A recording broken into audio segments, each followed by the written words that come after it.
back to my channel. I'm Lindy, aka Paleobarbie. If you're new here, welcome. Glad you're here. Today we're gonna make a recipe for Thanksgiving that's so easy, and it's just unbelievably easy. So if you are a cranberry eater on Thanksgiving and you are not looking forward to giving up your cranberry sauce, I'm here for you because I love my cranberry sauce and I love it with my turkey and all the things, and I don't want to give it up. So this is like a super simple recipe. I'm going to show you how we're going to make it, and you can whip it up and it can stay in your refrigerator for a couple of weeks, or you can freeze it even if you want. So I'm making a lot of things ahead of time and I'm freezing them because ain't nobody got time for that, right? So let me show you how we're going to make this cranberry sauce, and let's get started. Okay guys, these are all the ingredients you're going to need for this cranberry sauce. You're going to do a teaspoon of cinnamon, a whole bag of cranberries. You're going to do about a tablespoon of lemon juice, or fresh squeezed lemon, or you can use the jar lemon juice, whatever, as long as it's real lemon. You can use a cup of swerve or your favorite sweetener that's not sugar, obviously. A teaspoon of vanilla and a half a cup of water, and that's it, guys. That's all you need for this recipe. So first things first is we're going to wash our cranberries and drain them in this colander and get started. Wash my cranberries. I'm going to go ahead and put them in the pot. They are good to go. Haven't turned the heat on yet. I'm about to turn the heat on. I'm going to put my half a cup of water in here, and then I'm going to start putting in my other ingredients.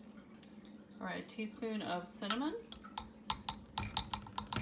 1 lemon, and I'm going to squeeze it upside down. Sorry if I squirted the camera, because I don't want the seeds to get in there. If you have one of those fancy little squeezers, you can do that. Make sure your hands are clean.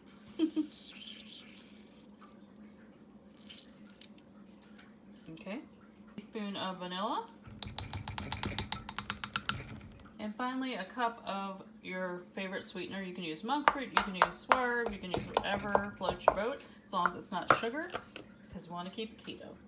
All right, I'm going to give this a good stir, and I'm really just going to let this simmer on a low heat until these cranberries are cooked and those juices start coming out, and it cooks down into sort of a gelatinous, however you want to say it, formation. I'm not going to put any gelatin in it to make a mold like you would for the canned cranberry sauce, but you can do that if you want to.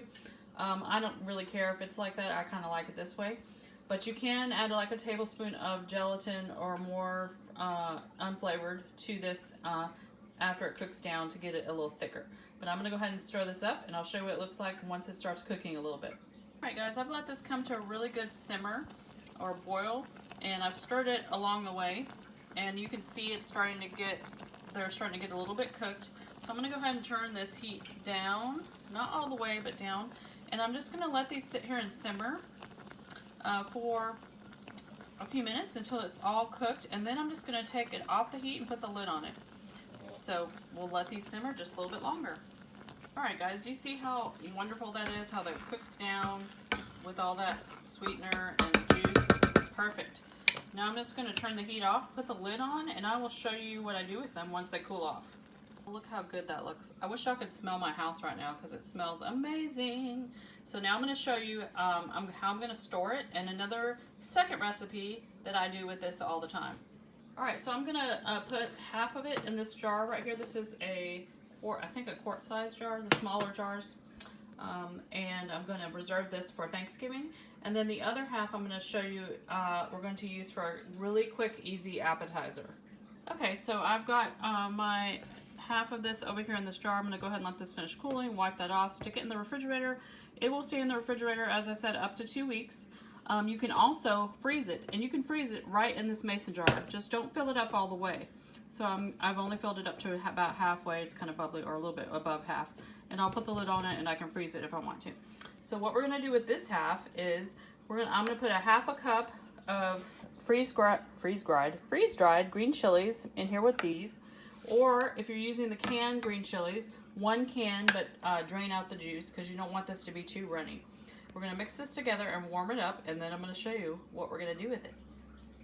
Alright guys, once that gets warmed up and cooked together, now if you're using the canned cranberry or the canned green chilies, you can, obviously they're already soft, so they're going to cook up a lot faster. These green or freeze-dried ones, you need to warm them up and the moisture needs to hit them so that they can get nice and mixed in with these cranberries. So now all I'm going to do is I'm going to take some of this and I'm going to dollop it over this block of cream cheese. So let me show you what that's going to look like. And then you can serve it at any party for an appetizer. It's kind of got a spicy kick to it with your favorite keto crackers, and it's delicious. Look at that, y'all. It's so good. Wax crackers to have with the cranberry sauce, just because I wanted to try it. I'm going to put the recipe down below so you can try them if you want. I have also made some almond flour crackers before that actually come out really well. But if you are lazy like I usually am, there is crackers that look like these. They're called flackers, and you can get them at most health food stores, natural grocers, Whole Foods, things like that. So FYI if you don't want to make them, or you can just use celery or cucumber. Any of those would be good too. But I'm fixing to try this right here.